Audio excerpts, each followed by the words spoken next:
I did a tiger coming out of the tall grass. I think it was chasing a bird, but it was done in a sort of pointillist way with, the dots. He gave me £5 for that when I was 13 or something. I thought, hey up, something's happening here.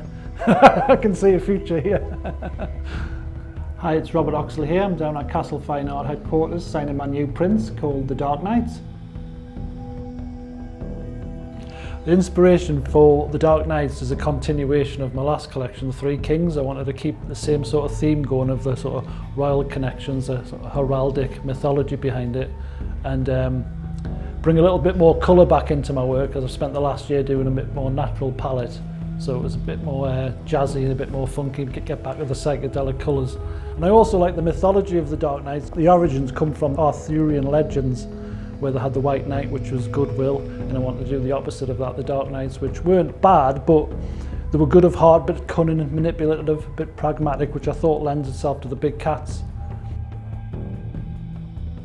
The titles are difficult, and the longer I do this, the harder it is to sort of get the titles.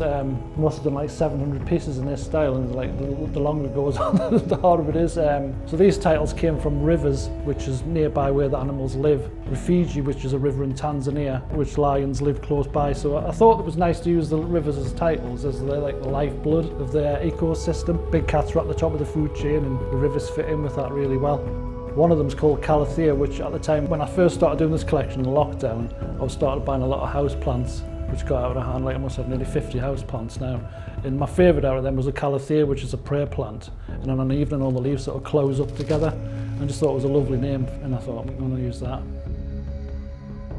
Yeah, well, my background's in traditional wildlife art, which I've always done sort of the whole body of the animal, or the animal in its natural environment. And things moved on over the years, and I found my own sort of style, and I thought after doing actual portraits of animals it would be nice to do the full body in action, get a few action shots, give them a bit more depth and a bit more meaning, and have them coming out the shadows on the black backgrounds. Get the animals to look like they're stalking the prey, but not look too savage at the same time, sort of smiling assassins.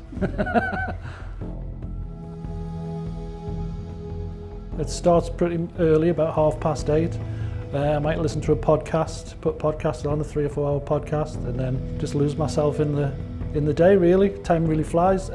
Depending on what stage I'm with the painting, if I've got to draw it out, I'll sort of draw that out over a weekend. I like to draw everything out on a weekend, and then so I know when I get to the studio on a Monday morning, I'm ready to start with the paint. And I'll spend 8-10 hours in there, depending, especially now during lockdown.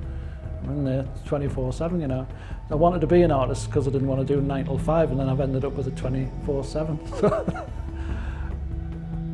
As I'm getting older, I've sort of stopped listening to as much music in the studio and sort of listen to podcasts quite a bit.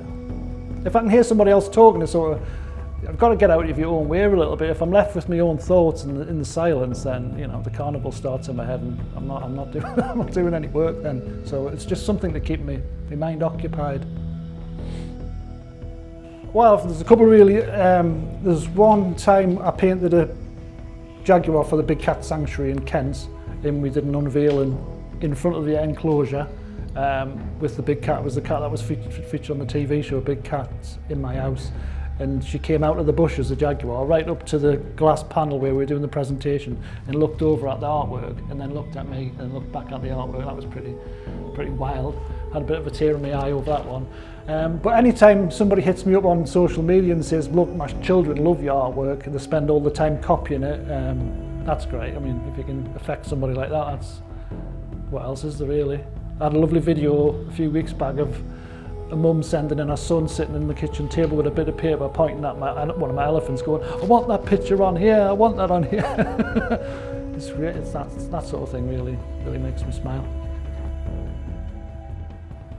And there's a good news story at the minute. There's a park in a region of India, where tiger numbers have doubled since 2014, gone from about 264 to over 500 now through tiger ambassadors, which is great. There's a lot of good news stories out at the minute with conservation and rewilding, so that's what my focus is going to be in the future. It's not so much bringing attention to really horrific sort of doomy stories. It's sort of trying to inspire people. I think, if you do something a bit more inspiring and giving people hope, they'll probably take action a little bit more then. Okay, all right, have I got the job? Will you let me know?